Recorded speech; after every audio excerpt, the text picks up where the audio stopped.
Hey, it's Micah. Before we get into the podcast, I have a quick message. You probably know that On the Media is produced by the public radio station WNYC. WNYC's fiscal year ends on June 30th, and what that means for On the Media is that right now we're planning for the year ahead. With everything that's happened in the last year, it would be crazy to think that we can predict what will happen in the next 12 months. But one thing we know for sure is that whatever it is, On the Media will be there to cover it because you will be there for us. Donations from listeners are an important source of funding for OTM. If you've counted on the show to help make sense of everything over the last year, please make a donation to support us in the year to come. Give today at onthemedia.org/donate, and thank you. Hey, you're listening to the On the Media Midweek Podcast. I'm Micah Lowinger. This week, we're sharing the third and final episode of Dead End, the rise and fall of Gold Bar Bob Menendez, a brand new series about the disgraced former senator. For WNYC, reporter and host Nancy Solomon asks, why would a man at the top of the political world risk everything? Here, Nancy reconstructs what went wrong.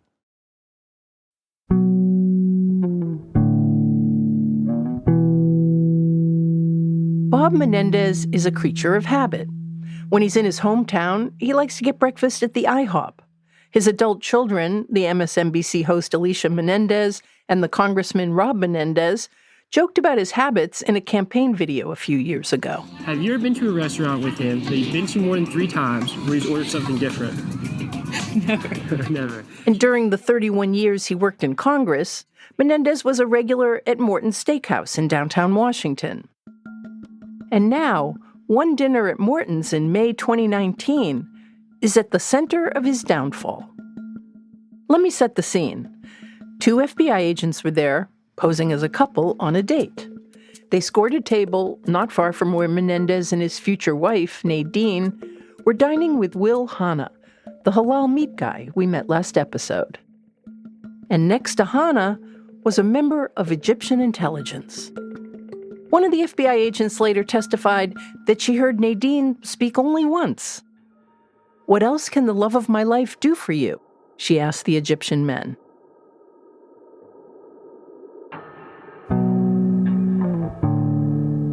This is the final installment of Dead End, the rise and fall of Gold Bar Bob Menendez.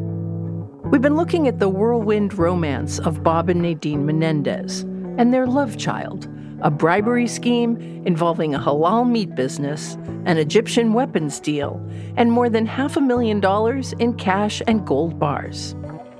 In this episode, we're going to find out how they got caught and try to answer the question many of those close to Bob Menendez are still asking.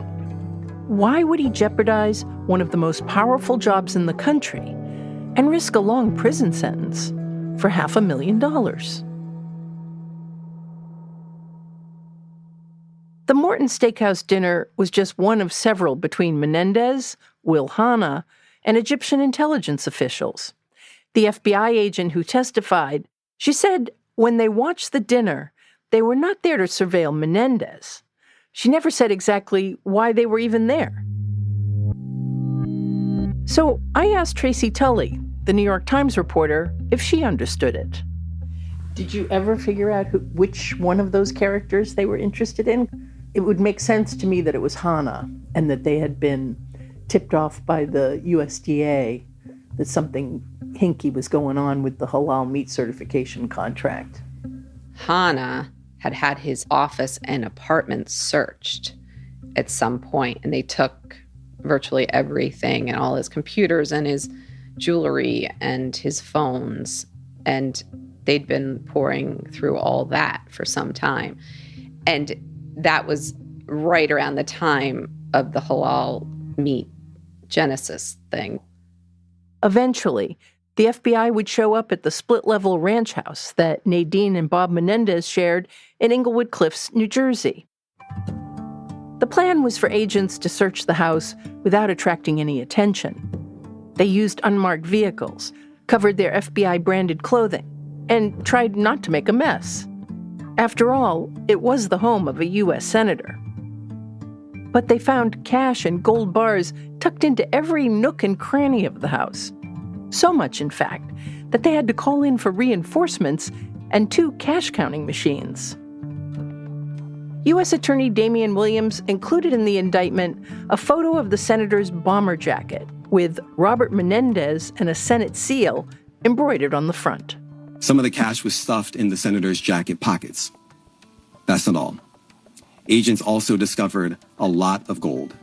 Senator Menendez had hit the jackpot. It turns out Will Hanna, halal guy, had a business partner, a wealthy real estate developer in New Jersey.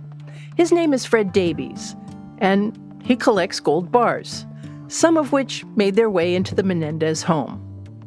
When he announced the indictment, the U.S. attorney laid out the scheme.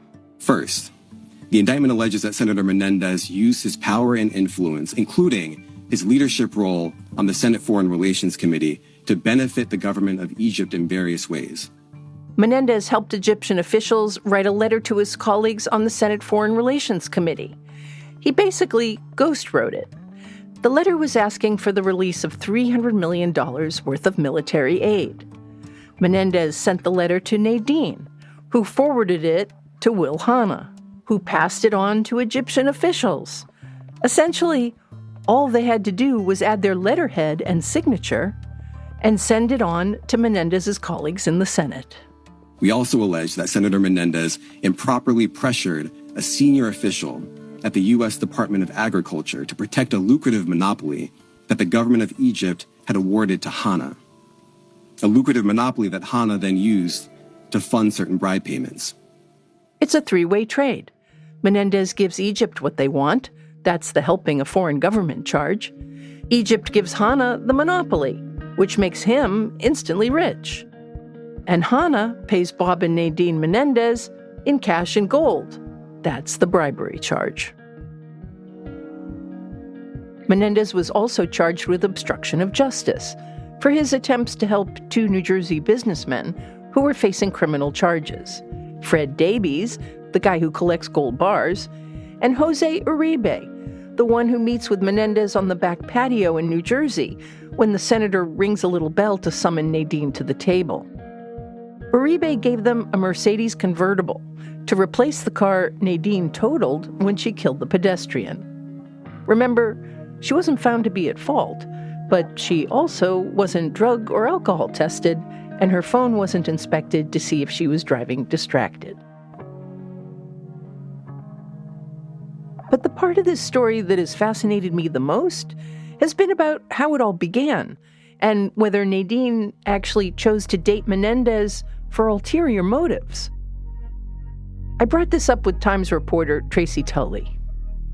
When I started to learn about the case before the trial and then listening to some of the testimony at the trial, I would wonder, was Nadine Menendez an Egyptian spy? How do you see her role in this? I guess I walked away thinking, no, she was not an Egyptian spy, but she was and is, it seems, certainly based on the text message, an opportunist. And she saw, as she wrote to one of her children, I believe, every time I'm in the middle, I'm going to get money. Eventually, I came to the same conclusion. For one thing, the text that Nadine sent right after her first date with Menendez showed that she didn't know anything about the senator's powerful position on the Foreign Relations Committee. When Nadine meets up with Will Hanna, she asked Menendez what international position he had. And Hanna didn't even know the senator's name, the texts show. Also, there's the timeline. It only took 25 days from their first date for Menendez to agree to an off-the-books meeting with an Egyptian general. So, suffice to say, he was a pretty willing partner in crime. And then, if Nadine was a spy, she was a really bad one. I mean, don't they learn in Spying 101 to never put anything in a text? And she seemed to think that if she deleted texts from her phone, they would not be discovered.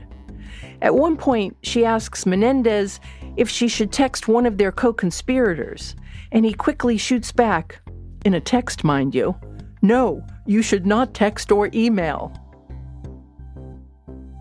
Senator Menendez participated in many text exchanges that he certainly must now regret.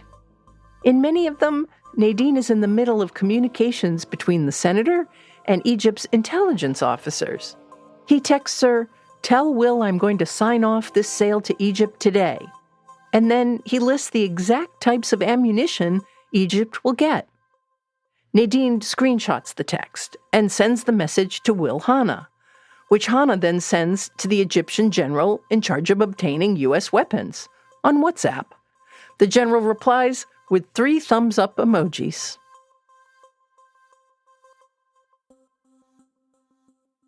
Bob and Nadine Menendez were convicted on all charges. Menendez resigned from the Senate in August of 2024. Nadine won't be sentenced until September.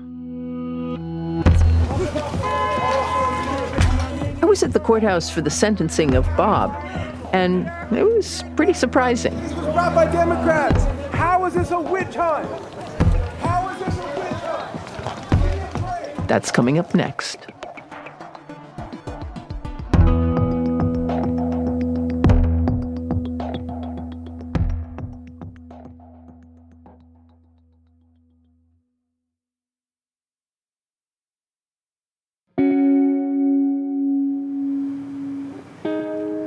I've arrived at the federal courthouse in Manhattan.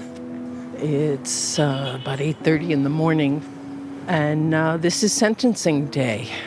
Strangely, the last senator to go to prison was also from New Jersey, and that had to do with the Abscam case 44 years ago.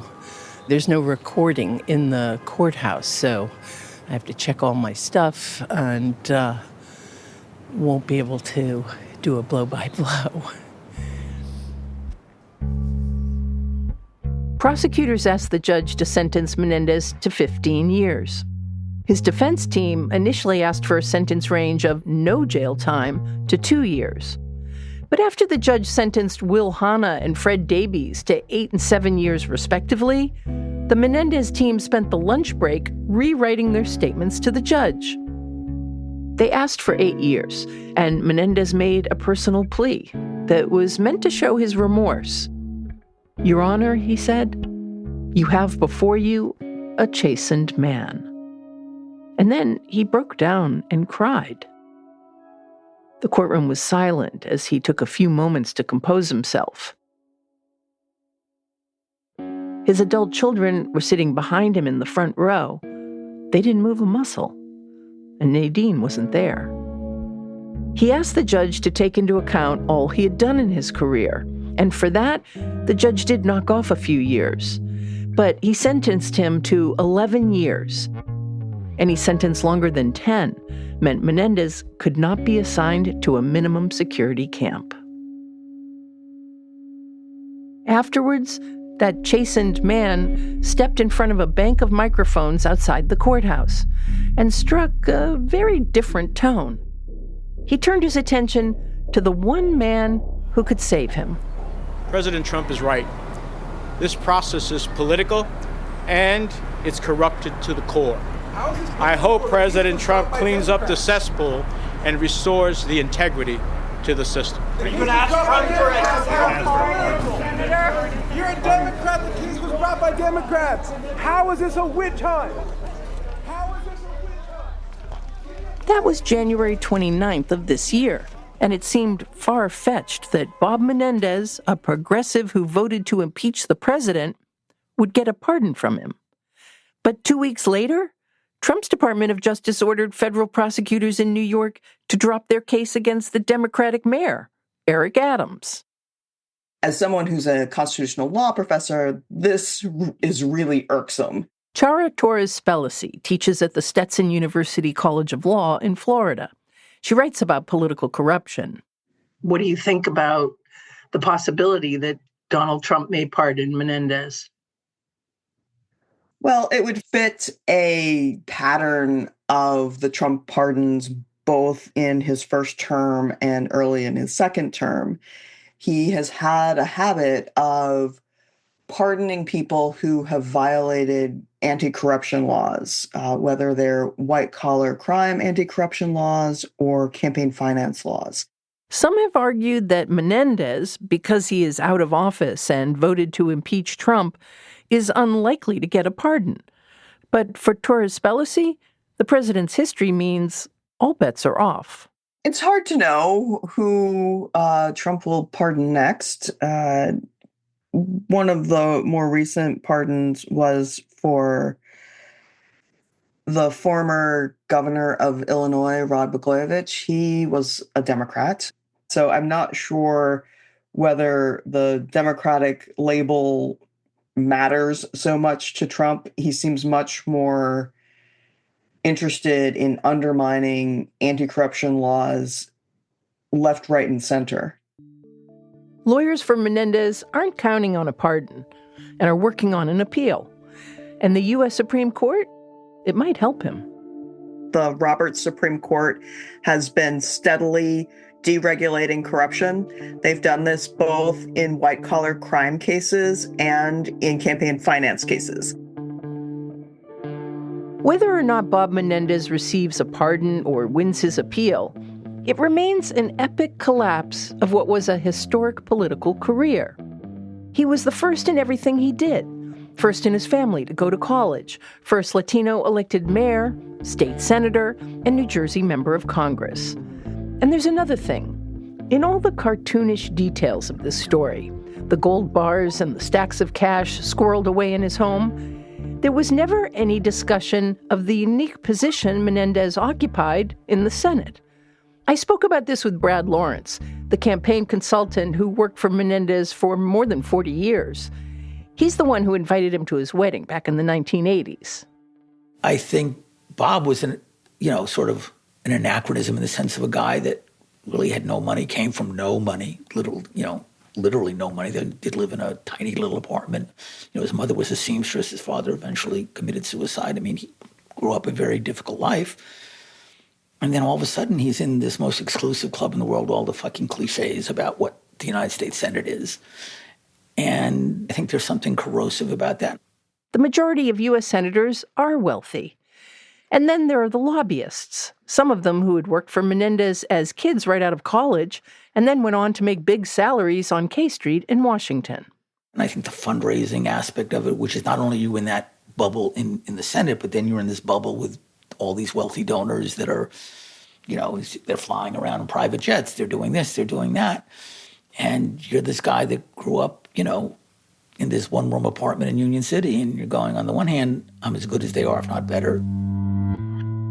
I would imagine that wealth around you does begin to gnaw at you. Nicholas Ciarvolati also worked for Menendez. Like his former boss, he's from a working-class immigrant family. He says working in Washington with all the wealth in the Senate, lobbyists and donors, was not easy for Menendez. I mean, that would frustrate the hell out of me, so I would imagine it would frustrate the hell out of him. Ciarvolati doesn't think it's a coincidence that shortly after Menendez fell in love with Nadine, he wanted more money. I think that puts some pressure on you and causes you some doubts about what you should be earning.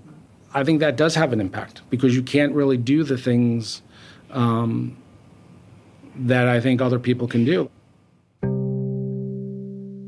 The bribery scheme, the Egyptian weapons deal, the stacks of cash and gold bars, it's mystifying to Brad Lawrence. I don't have the answer to it. I wish I did, and I feel like I'm an idiot that I don't have the answer for it.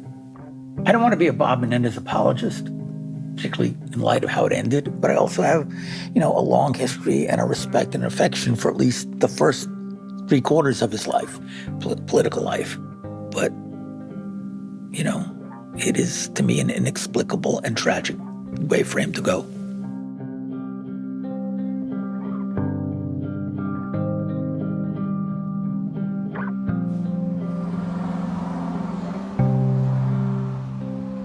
Standing outside Schuylkill Prison in Pennsylvania, it's bleak. A bunch of low-slung concrete buildings right off the highway. It's a long way from the nation's capital, with its grand dome looking out over the reflecting pool.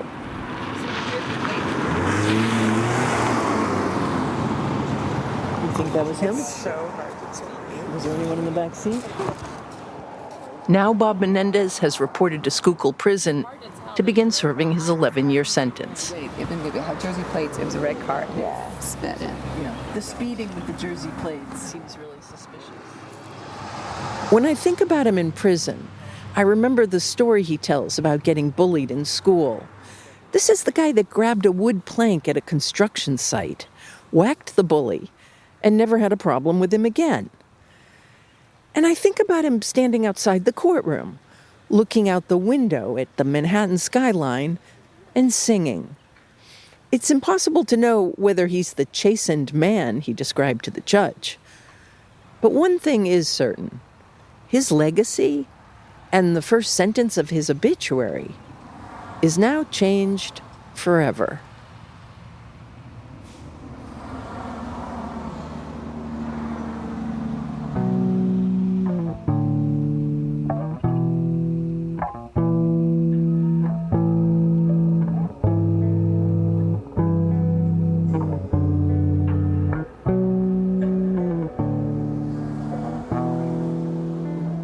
I'm Nancy Solomon. I made this series with Emily Bottin and Jared Paul, our sound designer and music composer.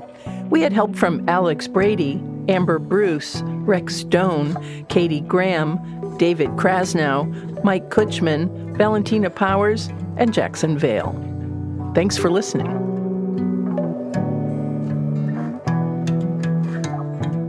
That's it for this week's Podcast Extra. If you don't already, consider following the show on Blue Sky, Instagram, and TikTok. Just search On the Media. And by the way, please leave OTM a review on your podcast of choice. It'll help us reach new listeners. I'm Micah Lowinger.